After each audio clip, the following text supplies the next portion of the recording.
Hello everybody, welcome back to Mediums in Action with me, Martin Litt-Wilson, and my good friend and expert medium, Ian Doherty.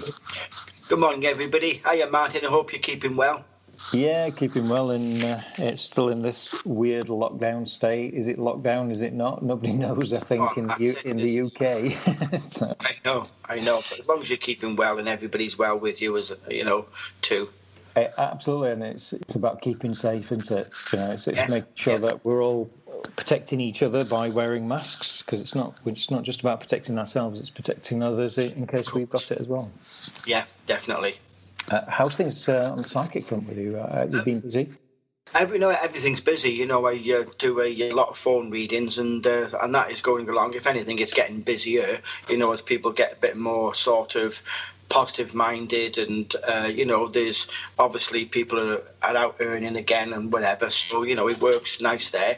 The artwork is coming along nicely. I've changed my style, or rather, my guides have changed my style a little bit. They always have a bit of a giggle and saying, "Oh, let's get these guys sorted out," or whatever. Or they'll say, "Don't put any trees in this one."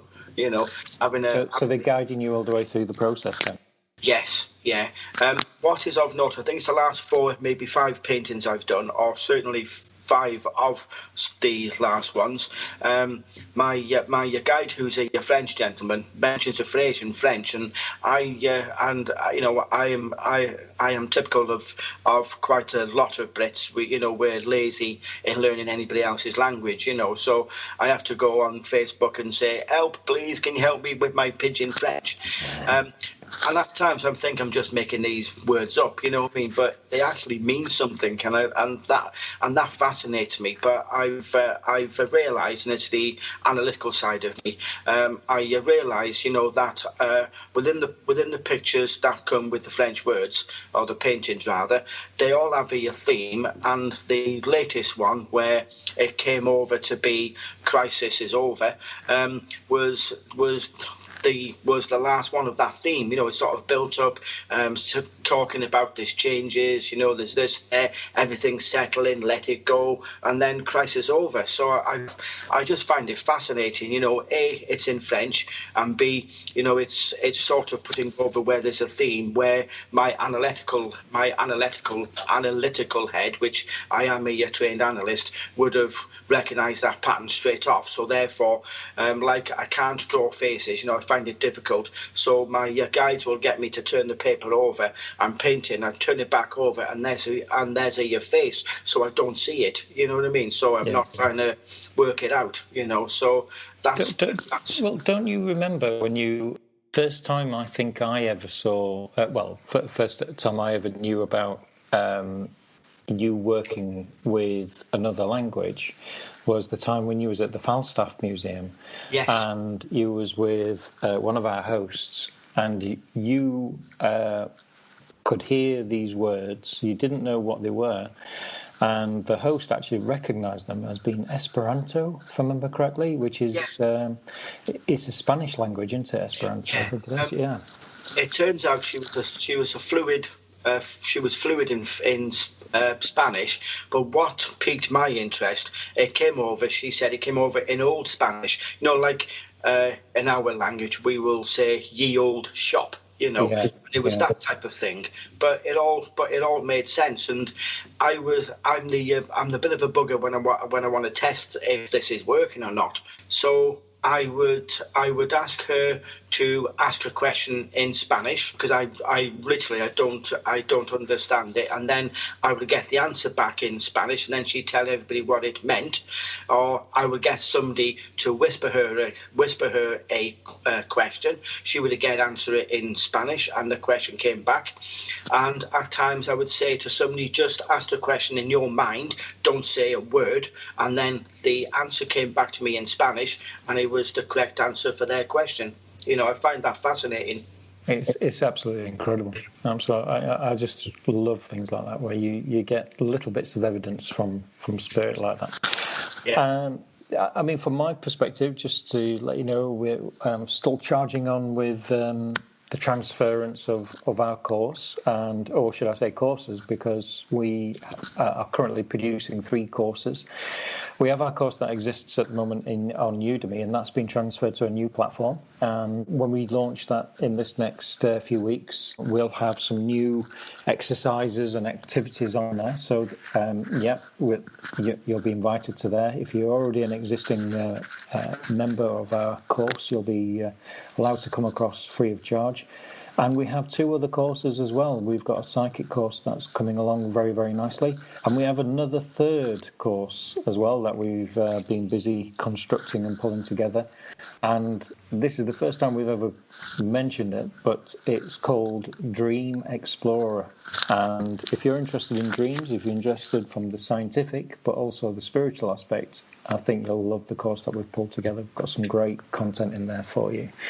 So that's all coming together as well. And we've had some questions, and I think there's one particular question we'd like to answer this week. What's that question, Ian? The question was posed whilst doing a meditation or a mediumistic exercise, which some of them are on our course and Martin's just mentioned on Udemy. Are you likely to be taken over, possessed, or are you going to invite an evil entity? So I thought it's nice to talk of this. So what would be your thoughts about this, Martin?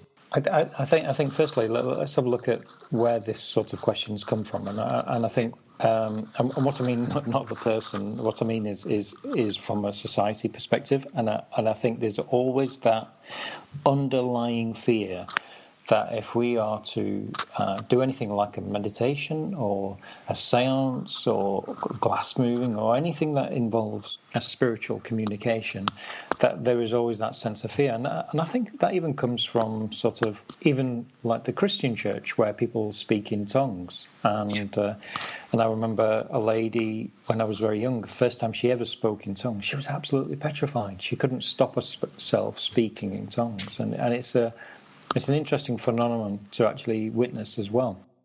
And I think certainly from society's perspective is because of the media, because of horror films, because of horror stories, we imagine that when we step outside the boundaries of normalcy, then somehow we are opening ourselves up to a greater evil, if you know what I mean. Yeah.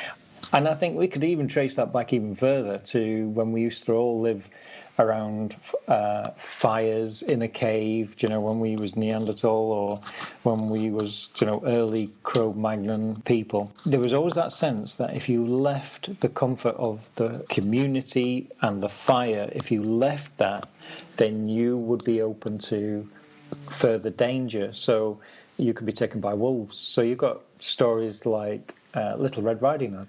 She leaves the comfort and she ends up encountering the wolf, and Hansel and Gretel walks into the dark woods.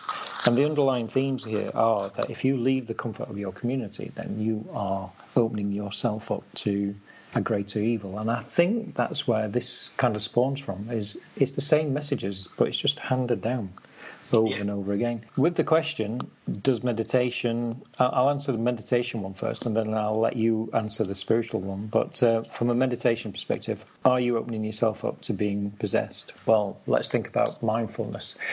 Mindfulness at the moment is a massive industry. It's taught in corporations, in schools. People are doing it at home. You can get apps. You can do. It's absolutely everywhere. And in fact, people are nicknaming mindfulness mindfulness, as in like McDonald's. It seems to be everywhere and everyone. And the central core aspect of that is meditation. And if all those people were meditating and opening themselves up to being possessed, there would be countless records of these things happening, and it's not. And it's purely because meditation is about calming the mind. It's about relaxing, and I personally don't feel that a spirit or anything like that can possess you. I've never seen any evidence of that. I can't see it possessing you and causing you issues like this because you've meditated. It just doesn't ring true at all. I mean, from your perspective, Ian, I mean, you're probably going to answer exactly the same as my feelings, but Well, let's split it into two things. If people are on our course or on courses similar, if they're doing meditation or if they're sitting quiet, can they be possessed by spirit? Well, the answer is no, but it comes through, and mediums are part of the problem because it's a lack of knowledge or a lack of wishing to delve further in, communicating with our guide and getting to the grips of what it is. I do feel, particularly within mediumship, the misinformation about trance or physical mediumship and mediumship where you are giving messages from loved ones to a person either face to face or in a group situation, i.e. on a church platform. Part of it is when you are doing, face to face or in a group, it is termed overall, the trance as well, it's termed as mental mediumship because you're using the mind, hence the mental, in order for spirit to communicate with you in a thought wave, and you give that information to the person.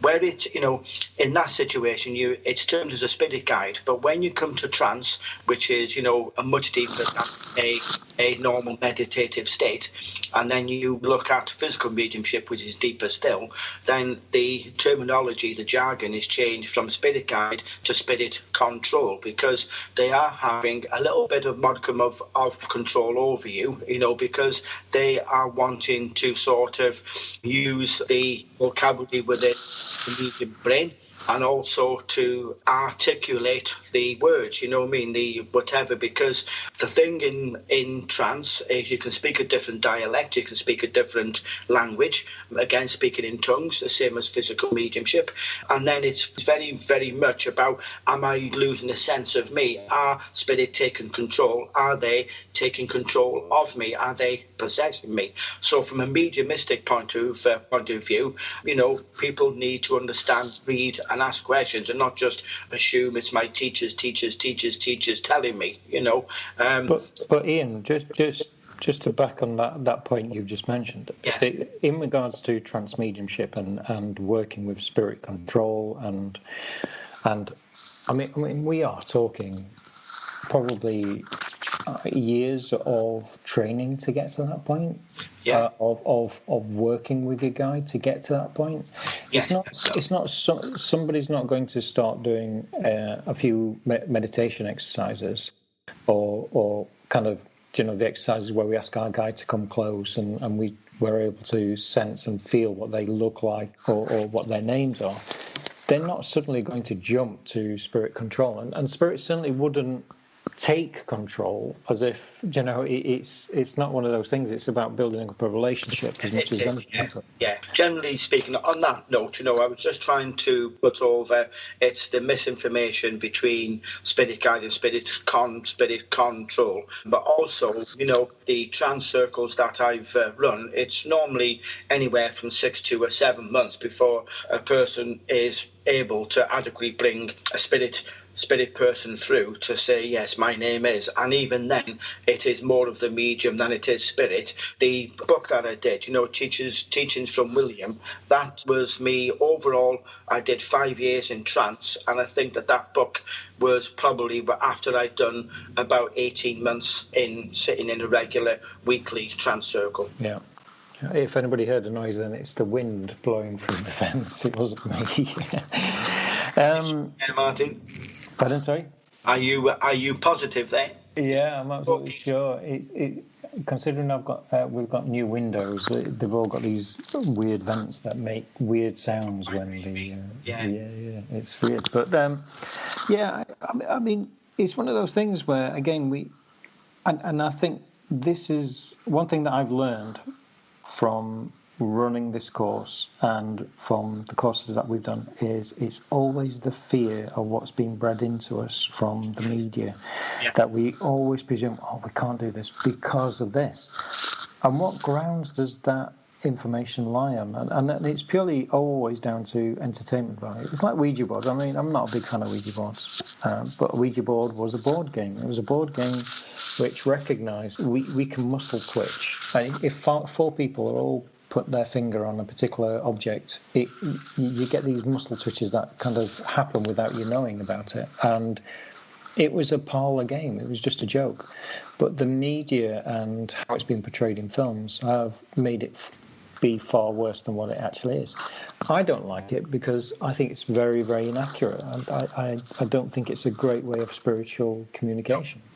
I think it's far better to do.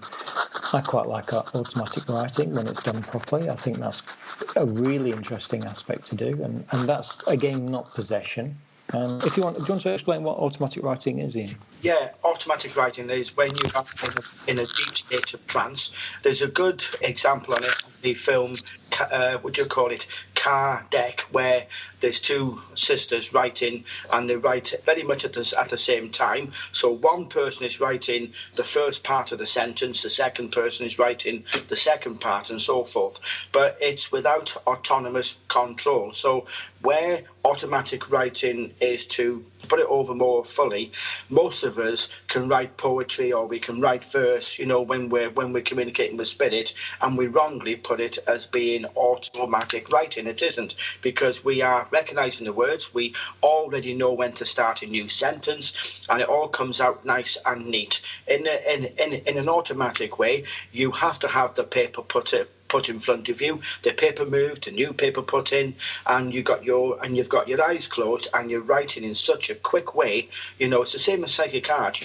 You draw. You paint very, very quickly. Automatic writing, you write very, very, very quickly, and as often the case, particularly when it's the same person from spirit doing the writing, it's in their handwriting and not yours. It's very, very different. You have no autonomous control. You can't see what is going on, and people have to help and change paper in. So that is very much the difference. But it is straight from spirit. Once you get to that depth, then it is just as spirit want to say, without the thoughts of the medium coming in through and changing the words. Yeah, absolutely, and it's great. I've seen automatic writing and trance mediumship, and it's been a positive thing. It's been something that's been very rewarding, and some people start off as mediums, and then as we've discussed before on the podcast, is you kind of find an area that you feel pulled towards, and that can be spirit led. It can also be what works best for you as a person. So you might want to be a psychic artist. You might feel that you want to write poetry, and certainly when I look at a lot of the students that we have, and people who regularly send us messages and things, thank you.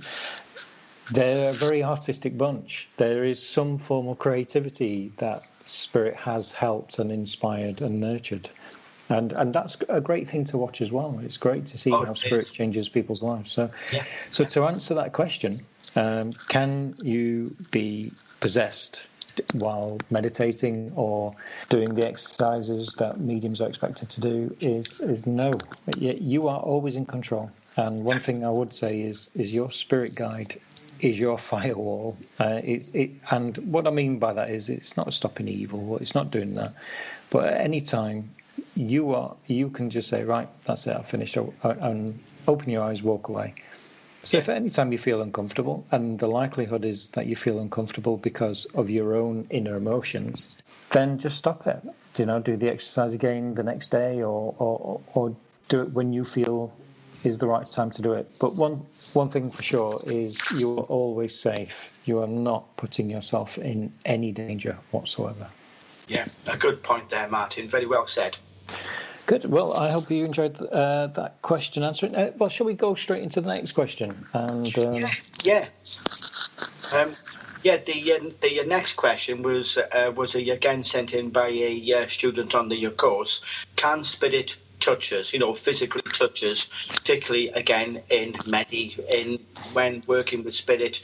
From what I can remember of the question, I'm trying not to give the person's name away. You are looking at when this person starts working with spirit, they were feeling a pressure on their upper right arm, and as if somebody's gripping it, or, my thoughts were maybe somebody's got their hand around their arm to say it's okay to me, and that type of thing, followed by a little bit of a warm sensation there, So the question was, can spirit physically touch you when you're in a meditative state?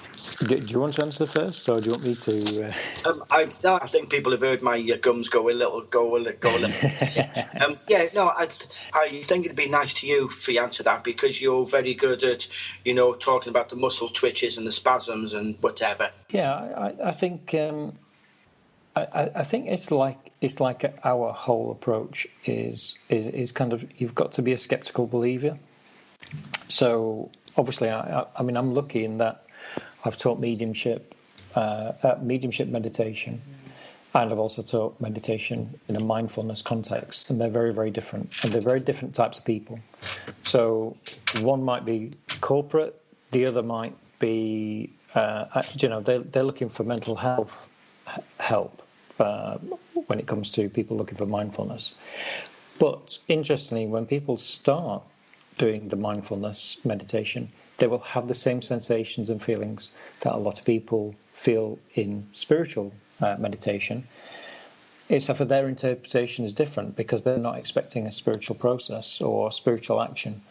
So often when I teach meditation for mindfulness, people will say, I can feel a tingling on my head, or I can feel my arms are feeling quite heavy, or I'm feeling kind of pressure on my shoulders, or I'm kind of feeling, they can feel all sorts of different things. And the reason is one thing that meditation does is it takes you from the outside and it brings you on in the inside. And that's from an emotional point of view, and also from a body point of view. So suddenly we are aware of every ache and every itch and everything. We're aware of our body, and that can feel very unusual, especially if you've never thought like that. If there's so much happening in your life and you just want that time out, and suddenly you have a meditation, you're suddenly aware of that achy arm, you're suddenly aware of that pressure on your shoulders. And the pressure could be stress-related, it could also be a repetitive injury.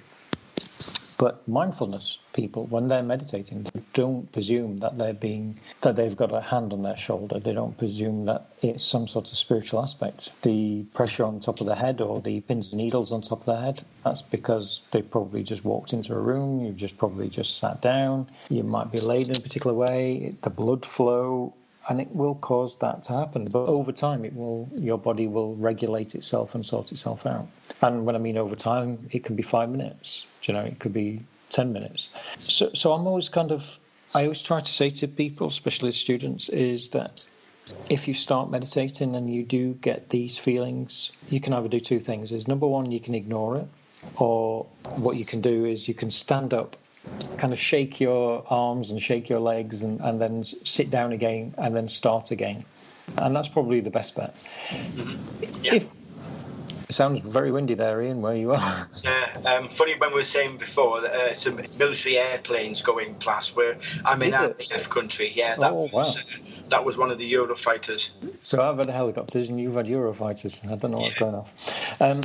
So what I would say is restart, sit down, start again. And if you keep having that particular feeling, like the grabbing of the arm or pressure on the arm, then the best thing to do is ask your spirit guide and say, Spirit, is that you? And see what sort of feelings and sensations you get back from your guide.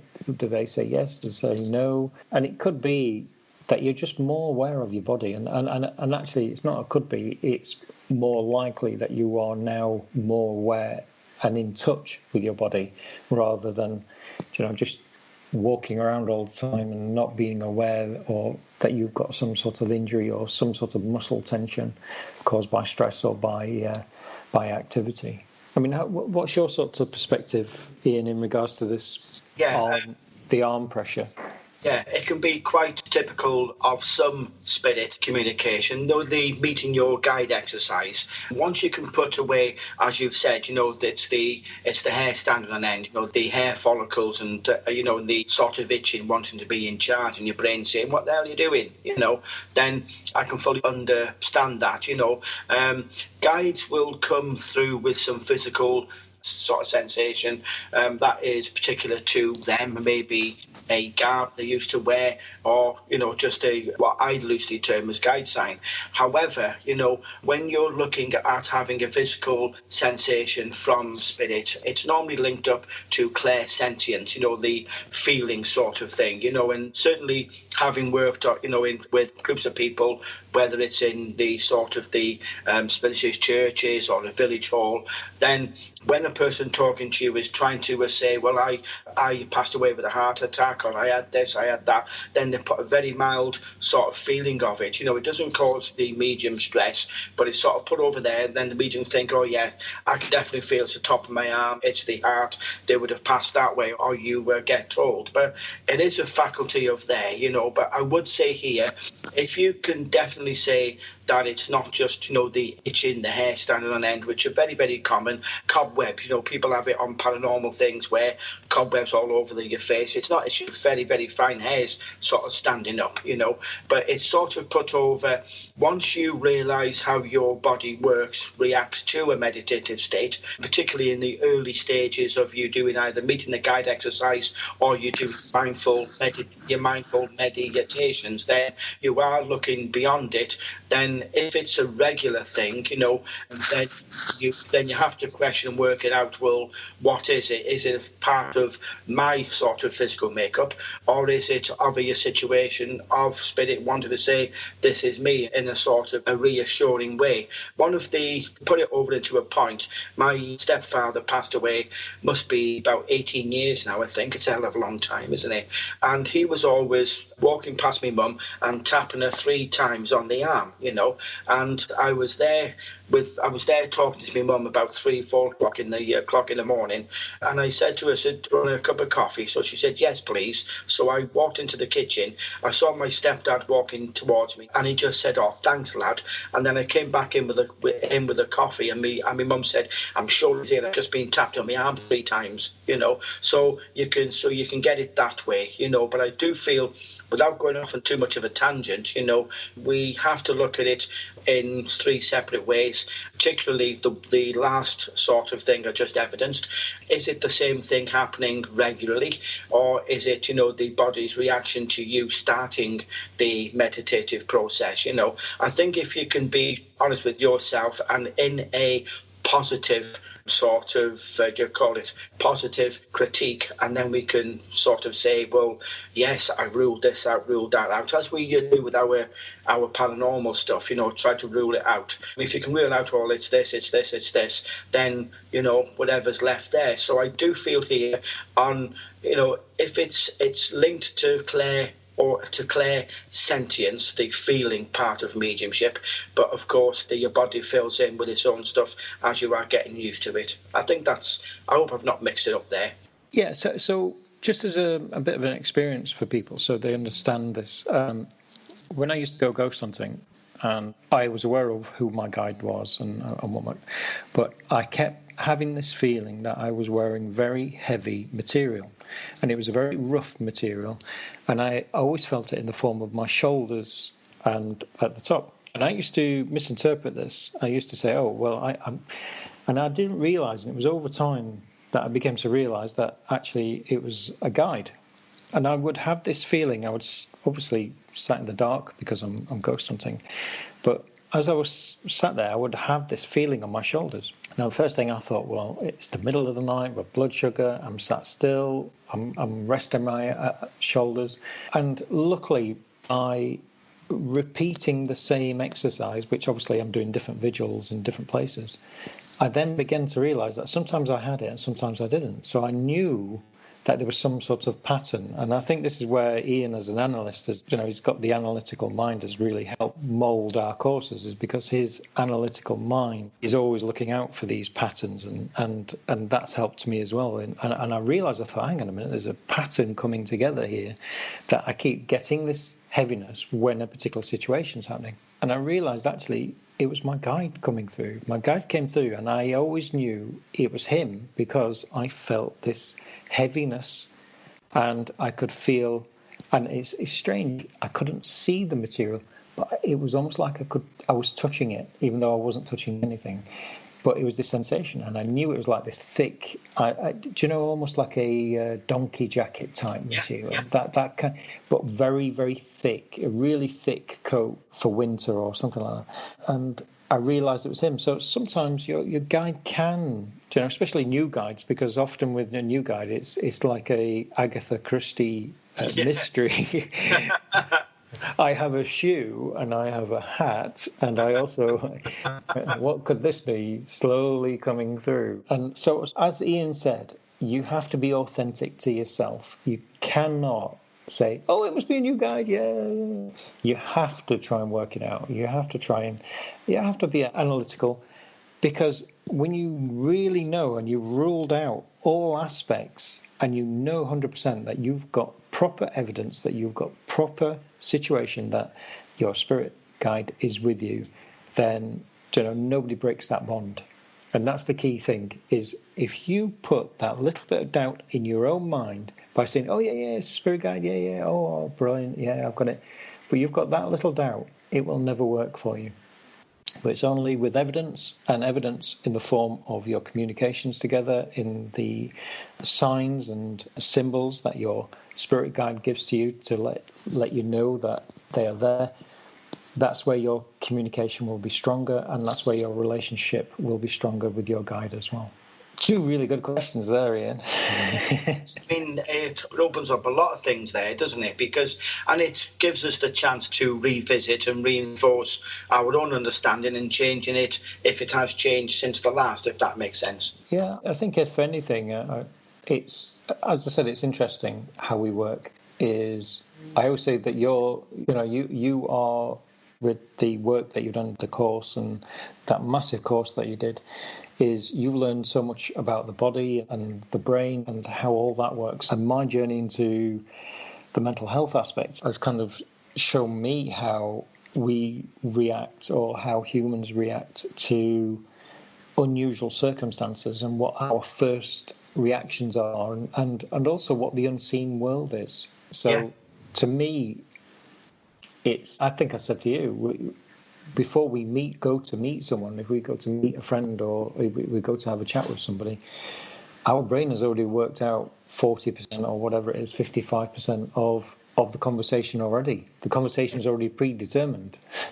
and it's already done. And so there's already, it's interesting, because that then ties into my thoughts and yours as well, is where we would get, in the week before we visited a location, we would get a spirit come through and say, oh, I'm going to be here this weekend, and this is what I'm about. You're kind of thinking, what's that about?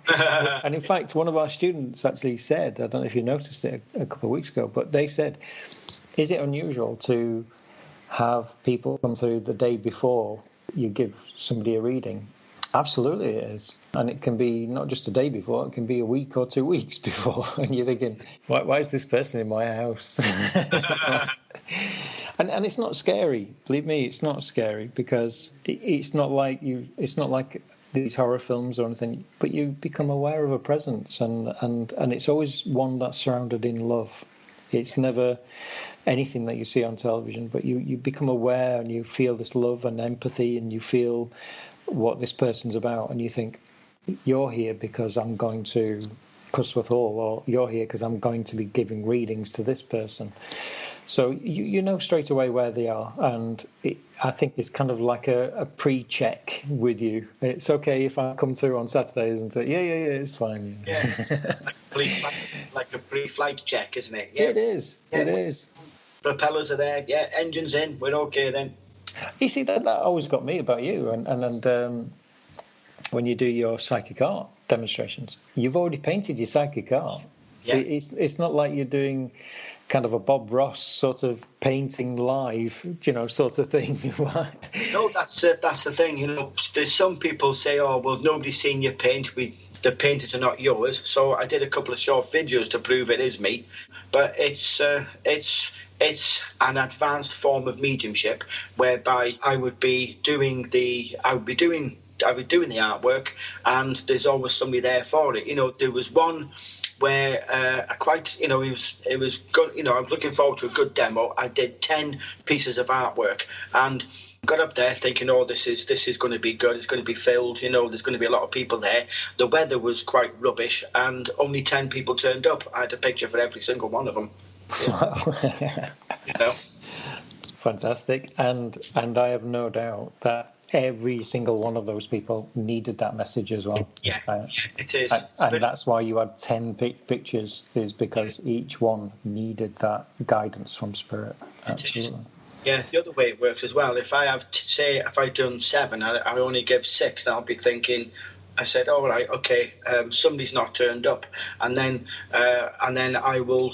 somebody says, well, actually, my friend Jean didn't turn up, and then straight away I give it a little bit of that, blah blah blah blah blah. Oh yes, my God, that's exactly what's happening. Well, can you give that picture to Jean then, please? So Spirit, even with the last minute changes of what fickle humans we are, then it is knowing that people are going to turn up, and there's a picture.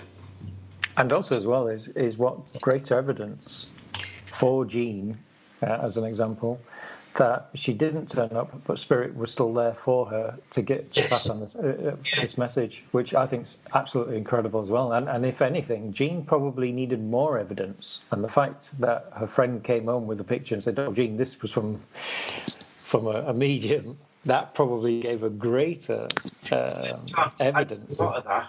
Yeah. That's what I was thinking of, because I started thinking and saying, well, okay, then if Spirit made Ian, if Spirit guided Ian to make a picture, to do a picture, and then she doesn't turn up, and then why did they predetermine to do the picture? But probably because they knew it would be passed on to her anyway.